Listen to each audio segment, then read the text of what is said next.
बात सीधा साधा के तुरंत अब तू शब्द में लय हो जा, प्रवेश हो जा, शब्द को पकड़ ले, इधर से सब कुछ भूल जा और शब्द में लय हो जा, इधर का कोई ख्याल न रहे। तो शब्द में जब लय होगी तो शब्द रूप हो जाए। उन्होंने बहुत प्यार से दुखों को, झंझटों को, क्लेशों को, बीमारियों को, नरकों को, 84 को, सबको उन्होंने अलग अलग समझाया। बड़े दुख मिलेंगे, कष्ट मिलेंगे, दरवाजे पर आ गई, मनुष्य शरीर मिल गया, ये नौका मिल गई, जहाज मिल गया, ऊंची मंजिल पर जीवात्मा बैठी है, ऊपर से मालिक तुझे बुला रहा हमेशा से, अब तू जरा सा उधर ध्यान दे, मैं तेरे कान और आंख खोल दूं तो तुझे घर की खबर पड़े।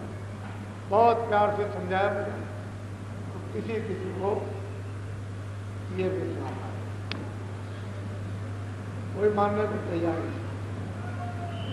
जानते कितनी मेहनत, कितना परिश्रम महात्माओं को करना पड़ता है, वो तो वो जानते हैं।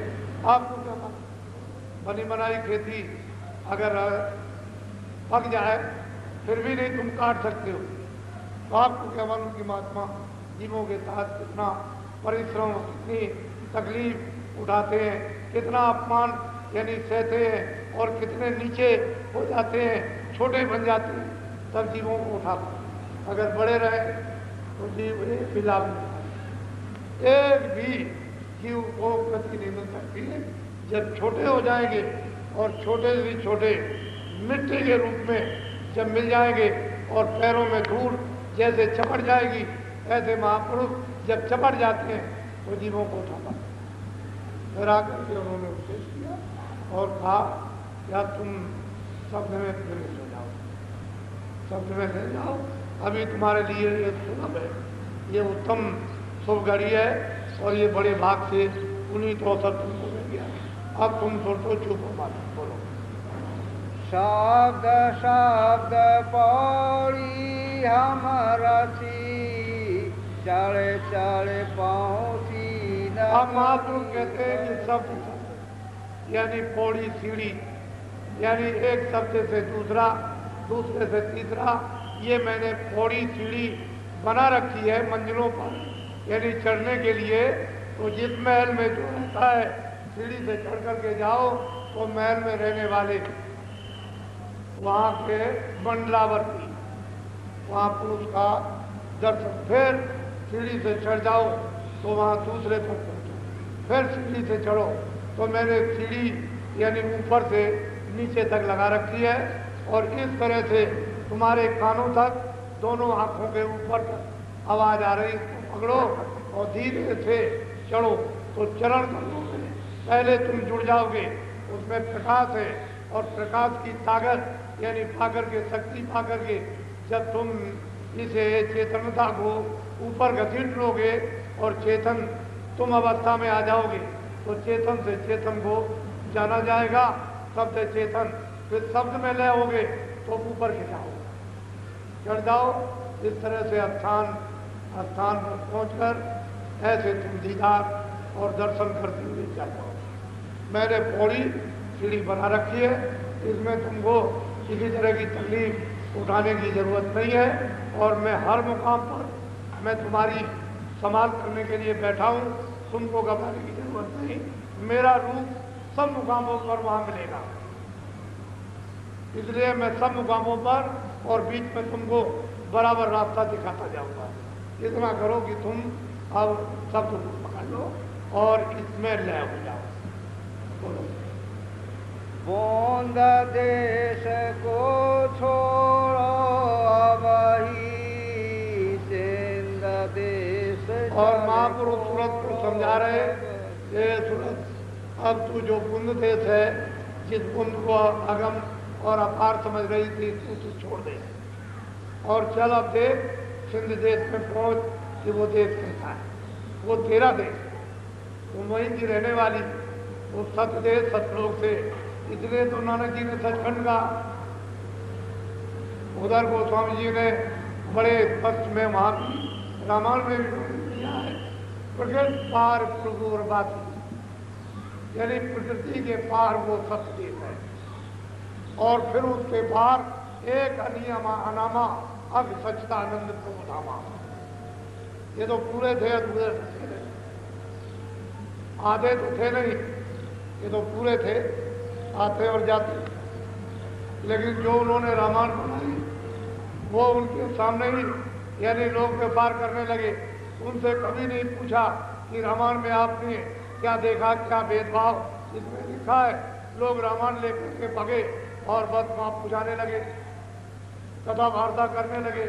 और रामायण बनाने के बाद यानी वो 50 यानी साल तक यहाँ रहे, यहाँ भूमि पर, और लोग रामायण लेकर के कथा वार्ता और वहाँ पुजाने लगे। उनके पास कोई भी कुछ नहीं है। ये तो महापुरुषों का, उनको तो किसी ने समझ नहीं पाया। तो असली चीज ये है, तकलीफ तो तुलसीदास ने भी उठाई, कबीर मीरा ने भी उठाई, रैदास पलटू ने भी उठाई, नानक जी ने भी उठाई, जितने महापुरुष आए सबको तकलीफ उठानी पड़ी। और फिर इनके लिए सब लोगों ने परेशान किया।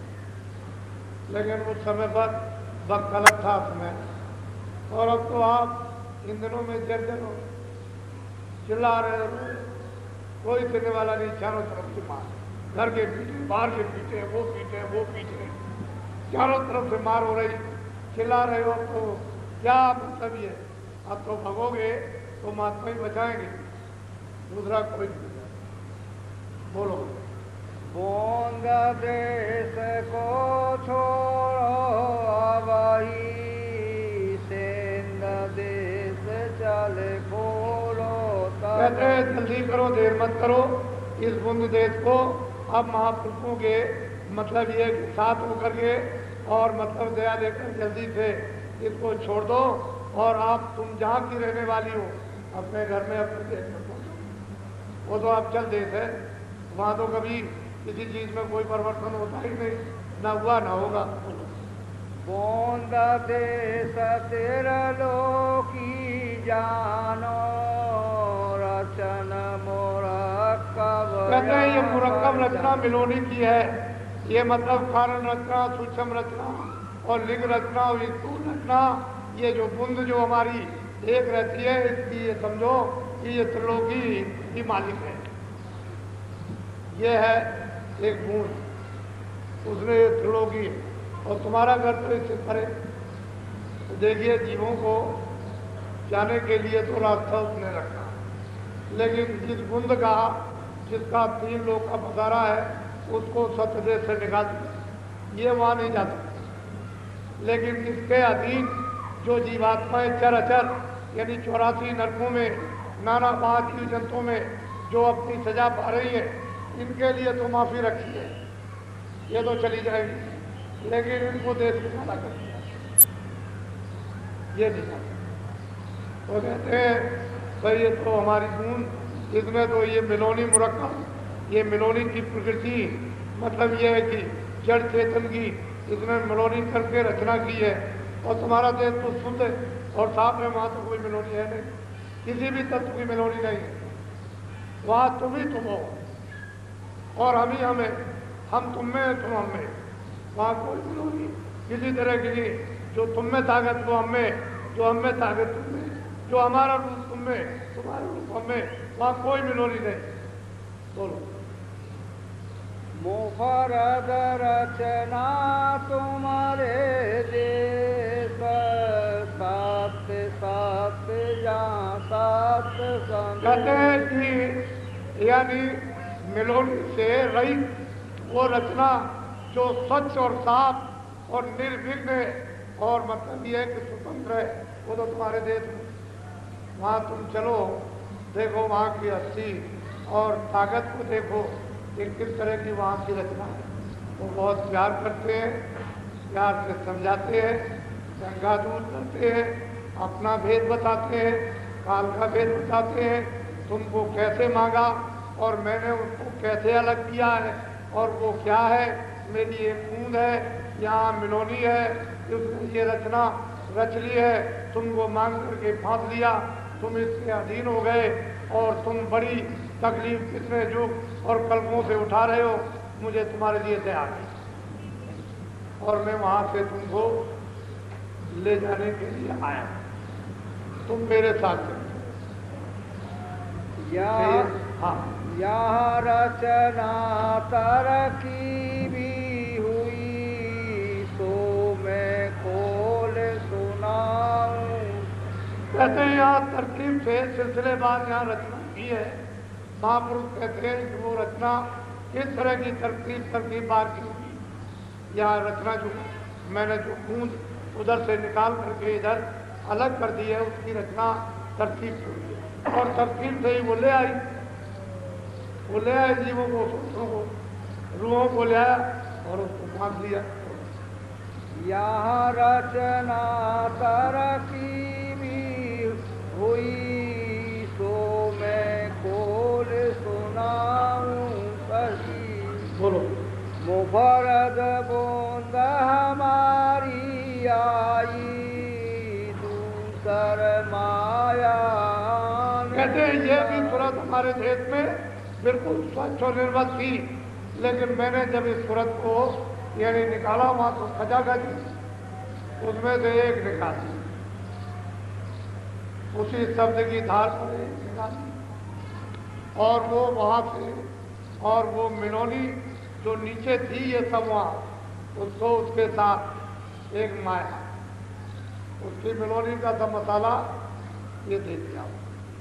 कहते हैं कि वहां तो कोई मिलोनी थी, वहां तो ये मुफ्त वहां मतलब ये रहती थी, मैंने उसको निकाल दिया और ये सब मसाला तुरंत को दे दिया जो मोरी बूंद आई थी और सैदल कमल में बैठ करके इसने 3 लोग की रचना की। ये भी वही थी, लेकिन मैंने उसको देश निकाला कर। अब हमारे देश में ये वहां निकाला। बोलो। 5 तत्व तीनों गुण मिले यह सब 10 आपस में। कहते हैं 5 तत्व जल पृथ्वी अग्नि वायु आकाश रजोगुण तमोगुण सतोगुण और 10 इंद्रियां ये सब मिलकर ये मिलकर के इन्होंने सब मसाले को और रचना तैयार अलग अलग शरीरों की है। बोलो। रल मिल कर इन रचना ठानी 3 लोक और चारों। कहते हैं रल मिल करके मिला जुला कर इस मसाले को और रचना उन्होंने की स्थापित कर ली और 4 खान 84 योनियां उन्होंने इसी मसाले से तैयार कर और जीवों के ऊपर में जो मांग करके लाए थे ये बैठ करके नहीं शासन करने लगे और वहाँ के ये राजा हो गए और बस साफ मतलब इनके अधीन हो गए। लेकिन वास्तव में हम लोग तो यहाँ के रहने वाले हैं, अगर यहाँ के अचल रहने वाले होते तो हम यहाँ के इधर उधर परिवर्तन हमारा क्यों होता? 84 नरकों में शरीर क्यों परिवर्तन होता? बदलते हम क्यों? तो ये परिवर्तन स्थान नहीं है, ये मिलोनी है। वेदांती अब किया विचार नो को छाट दिया 10 कहते हैं कि वेदांतियों ने जब विचार किया कि भाई ये क्या चीज है तो ये 10 इंद्रियों के ऊपर जो दोनों आंखों के मध्य में जो छठा चक्र है वहाँ उन्होंने घोर मतलब ये साधना की, प्राणायाम किया और फिर उन्होंने प्राणायाम करके प्राणों को फील करके यानी बुधा के रास्ते से और फिर इंद्री द्वार और फिर मतलब नाभि कमल हृदय और कंठ में फिर यहाँ ले आए और यहाँ उन्होंने आकर के आत्म अनुभव किया। बस यही उनकी साधना थी, इसके आगे वो भी नहीं आगे जा सकते। क्या लगे यही करते आगे का पता कौन का पता है वो भी नहीं लगा, वो आगे कैसे जाए जब बेहतरी खत्म कर रास्ते बंद कर दिया, अगर बंद नहीं करते